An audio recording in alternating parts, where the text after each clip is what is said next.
Hello everyone, welcome back to the channel EduTap. I am Arshdeep Kaur and I am back again with another video on the Constitution of India. We have already done two videos on the topic of Constitution and today I am here with a third one. The Constitution has been given 20% weightage. It is very important and it is a scoring subject. Today will be the last lecture on the Constitution. So let's begin. Before I start, I would like to tell you that EduTap is coming up with test series for both the phases, phase 1 and phase 2 of the examination. It will include the chapter-wise test, the sectional tests and the full-length test. It will be very helpful for your revision. Also, EduTap is coming up with a live crash course for both the phases, phase 1 and phase 2. You get more than 60 live classes in this 2 hours each and the test series I just mentioned, and you also get one-on-one mentor support. We are also running a limited time offer, so for all of those who have not enrolled in these yet can refer to the link in the description below. Now let's start with the lecture. First question number 1. Which article of the Constitution provides for the High Courts for the Union Territories? So a High Court for the Union Territory has been provided in which article? The answer is option B, 241. Let's read it. According to Article 241 of the Constitution, Clause 1, the Parliament may by law constitute a High Court for the Union Territory or make a court in the territory of the High Court for any such purpose made by the Constitution. So it is Article 241 of the Constitution which provides for an High Court for a Union Territory.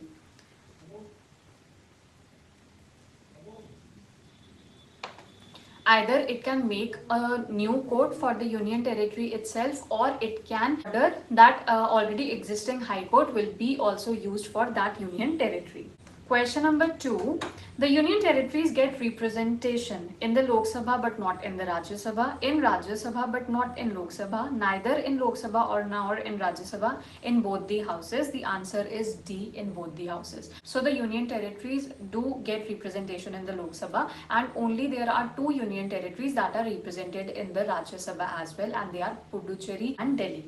The Union Territories get representation in both the houses of the Parliament. Lok Sabha has 20 members for the Union Territories. Maximum number of members are 20 from the Union Territories, and Delhi and Puducherry are the only 2 UTs which have the representation in Rajya Sabha. Question number 3. The provisions related to the municipalities in the Constitution are dealt with which part? The answer is option C, that is 9A. So 9A was inserted by the 74th Amendment Act 1992, and it provides for the municipalities. Municipalities given in the provisions of 9A of the Constitution, they are from Article 243P to Article 243ZG. Question number 4. How many seats are to be reserved for women belonging to scheduled castes, or as the case may be for the scheduled tribes? 1/3 of the total number of seats, not less than 1/3 of the total number of seats, maximum of 1/3 of the total number of seats, not less than 1/4 of the total number of seats, or either A or C. The answer is 1/3 of the total member of seats, right? So seats shall be reserved for the scheduled caste and scheduled tribes in every municipality, right? Not less than 1/3 of the total number of seats reserved shall be reserved for women. So 1/3 will be reserved for women belonging to the SCs, and as the case may be to the STs as well. So not less than 1/3 of the total number of seats are reserved for the women belonging to the SCs and STs. Question number 5. Which article of the Constitution states that Part 9A shall not apply to certain areas? So it is mentioned in Article 243ZC. Right? So Article 243ZC says that the provisions of 9A will not be applicable to the scheduled areas referred to in Article 24. These areas include Assam, Meghalaya, Tripura and Mizoram. So the scheduled areas that are mentioned in Article 244 and also in Schedule 6 of the Constitution, there the provisions of Part 9A do not apply, right? So the states are Assam, Meghalaya, Tripura and Mizoram. This part is not applicable to the areas covered under Darjeeling Gorkha Hill Council, and any area that is covered under the Darjeeling Gorkha Hill Council, that is in that area also this part does not apply. Question number 6. In which part of the Indian Constitution center-state relations are mentioned? So it is option A, part 11. So part 11 deals with the center-state relations, right? Center-state relations are mentioned from Article 245 to 255 in part 11 of the Constitution. Question number 7. The law made by the Parliament having extraterritorial operations shall not be deemed invalid, be deemed invalid, be deemed ultra-vires, be deemed infra-vires, be deemed unconstitutional. The answer is option A, they are not to be deemed invalid.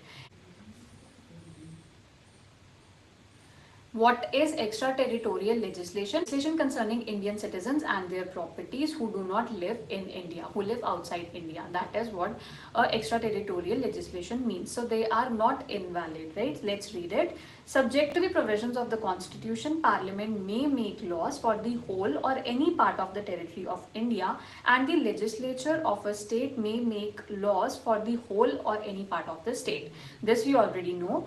No law made by the Parliament shall be deemed to be invalid on the grounds that it would have extraterritorial operation. So extraterritorial operation, the laws which have the extraterritorial operations, they are not invalidated on that ground. They are valid.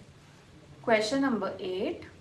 Which subject was transferred from the state list to concurrent list by the 42nd Amendment of the Constitution? Agriculture, education, irrigation, local self-government, or none of the above? The answer is B, education. Right? So the 42nd Amendment Act was enacted in 1976, recognizing the 7th schedule to ensure that the subjects of the state list were transferred to the concurrent list. And what were these subjects that were transferred? It was education, forests, protection of wild animals and birds, weights and measures, and administration of justice, constitution and organization of all courts except the Supreme Court and High Court. So all these subjects, they were transferred by the 42nd Amendment 1976 from the state list to the concurrent list, right? So over a state list, only the state can make laws, but over a concurrent list, both the state and the union can make laws.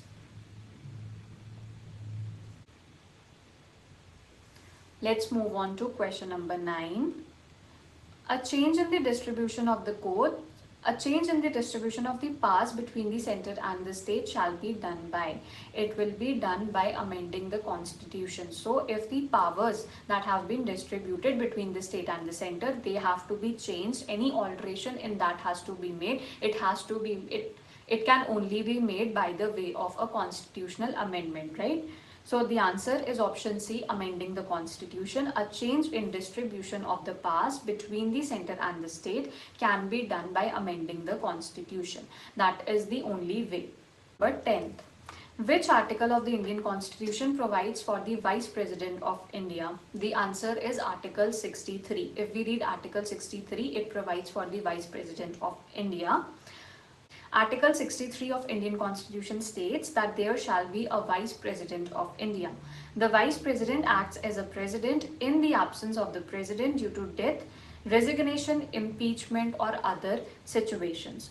So the Vice President is the second highest office in India. President is also known as the second citizen of the country, President being the first citizen, and the Vice President is also the ex-officio chairman of Rajya Sabha, right? And he also acts as a president whenever the president is not available due to all these reasons: death, resignation, impeachment, or any other situation. So the Vice President has been mentioned in Article 63 of the Constitution. Question number 11. The salaries of the judges of the Supreme Court of India can never be reduced under any circumstances, can be reduced during the term of office, cannot be reduced during the term of their office, except during a financial emergency, are fixed by the President. are fixed by the president? The answer is C. They can only be reduced during a financial emergency, else these salaries cannot be reduced in any other situation. Salaries and allowances of the judges of the Supreme Court can be reduced only during the period of financial emergency. This is because their salaries and allowances are charged out of the Consolidated Fund of India, and therefore they are not subject to vote in the parliament. They are taken out of the Consolidated Fund of India. This also forms a question that these judges of the Supreme Court get their salary and allowances from the Consolidated Fund of India, and they cannot be reduced and they cannot be reduced in any situation except for a financial emergency, when the financial emergency has been declared. Question number 12. The power of judicial review ensures the supremacy of the Supreme Court. The Supreme Court can review its own judgments, the constitutionality of laws, justice by the subordinate courts. So, judicial review ensures the constitutionality of the laws. The correct answer is option C. The Constitution has made the Supreme Court the guarantor and the guardian of fundamental rights. Article 13 of the Indian Constitution provides for invalidity of the laws that are inconsistent with fundamental rights. The Supreme Court has the power to review legislative and administrative actions and declare them ultra vires, that is outside the scope of the law, if they are inconsistent with the Constitution. So any law that goes beyond the scope of the Constitution, that can be declared invalid by the Supreme Court, and this is the power of judicial review. Right? Supreme Court can wholly or in part cut the laws that goes beyond the scope of the Constitution. If we read Article 13, there are different doctrines mentioned there, like doctrine of severability, doctrine of eclipse. All of that comes under the power of judicial review. Question number 13. Which of the following can a court issue for the enforcement of fundamental rights? A decree, a writ, an ordinance, or a notification? The answer is writ. So a writ can be issued by a court for the enforcement of a fundamental right. The correct answer is writ. For the enforcement of fundamental rights, the Supreme Court may issue a writ. Article 32 empowers the Supreme Court to issue these writs. Under Article 32, if a fundamental right is being violated, then the Supreme Court can issue a writ. Article 32 is the rights to constitutional remedies. In case your fundamental rights are being violated, you can move to the court under Article 32. So the correct answer is writ. Question number 14. The name of the union given in the Constitution is, it is C, India or Bharat, right? So India or Bharat. Article 1 to 4 under Part 1 of the Constitution explains the union and its territories. Article 1 states that India, that is Bharat, shall be union of states. So India, that is Bharat, means that both these names are correct, India and Bharat. India, that is Bharat, shall be a union of states. We are a union of states. We are quasi-federal in nature. Question number 15. A civil case becomes a fit case for appeal to the Supreme Court if it involves a point of constitutional law, the High Court certifies that it involves a point of law and needs interpretation of the Constitution, it involves a sum money of rupees 10,000, none of the above. The answer is option B.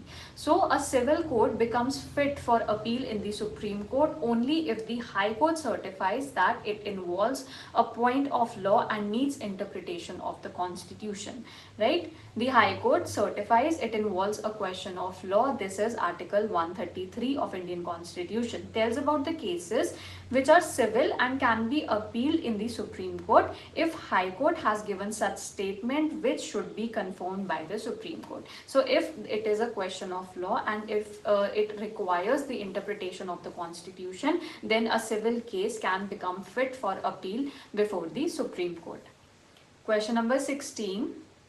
The correct nomenclature of India according to the preamble is, the answer is option C, sovereign, socialist, secular, democratic republic. The terms socialist and secular, they were added by the 42nd Amendment Act in 1976, and at the time of the inauguration of the constitution, the constitutional status was sovereign democratic republic. But today it is sovereign, socialist, secular, democratic republic, right? I have also explained the meaning of each of these words in the previous video. So if you have not seen those videos, kindly refer to them.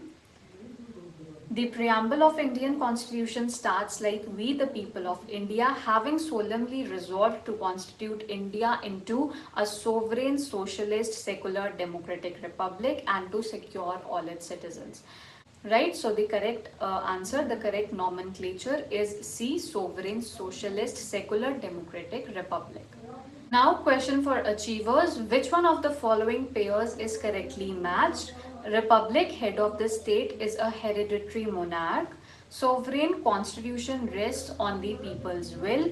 Democratic, constitution does not recognize legal supremacy of another country. Secular, state is without any religion of its own. So we have to tell that which one of the following is correctly matched. There is only one correct answer. You have to comment the right answer below.